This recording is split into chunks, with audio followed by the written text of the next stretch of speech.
In February 1959, 9 experienced hikers vanished into the snow of the Ural Mountains. When rescuers finally found their camp, they found something that still doesn't make sense. Their tent had been cut open from the inside. The group was led by 23-year-old Igor Dyatlov. All 9 were skilled outdoorsmen and university students, experienced with winter expeditions like this one. Their goal was simple: reach Otorten Mountain, a demanding but well within their skill hike through the northern Urals. On January 27th, the group began their final ascent. They never made it back. When they missed their scheduled check-in, search parties were sent out. What they found at the camp, on the slope of a mountain the local Mansi people called Dead Mountain, would become one of the most debated mysteries in modern history. The tent was still standing, half buried in snow, but it had been slashed open from the inside, as if the hikers had been in such a hurry to escape that they didn't have time to find the exit. Footprints led away from the camp. Some hikers were in socks, some were barefoot, in temperatures around -25 degrees Fahrenheit.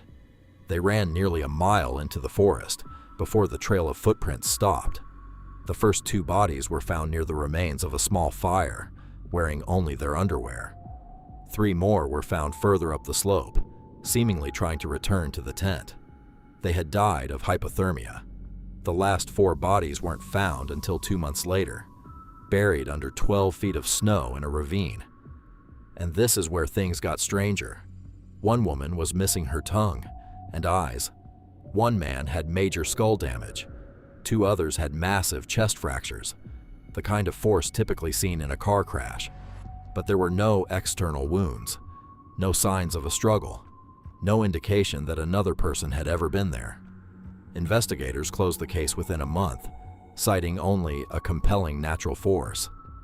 No further explanation was given. The files were sealed for decades.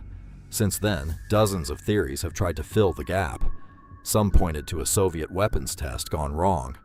Others claimed it was an animal attack, though there was no evidence of one. Paranormal theories about the Mansi legend of Dead Mountain spread for years, even though there was never any actual sighting reported by the hikers. The most widely accepted modern explanation involves something called a slab avalanche, a delayed, low-visibility avalanche that could explain the internal injuries without leaving obvious tracks in the snow.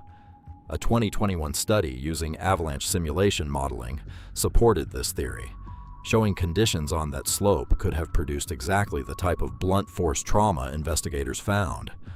But even that explanation doesn't fully satisfy everyone. It doesn't explain why they cut the tent open in the first place, rather than simply going out one of the tent flaps, or why they ran so far into the trees, in temperatures that would kill in under an hour, without turning back sooner.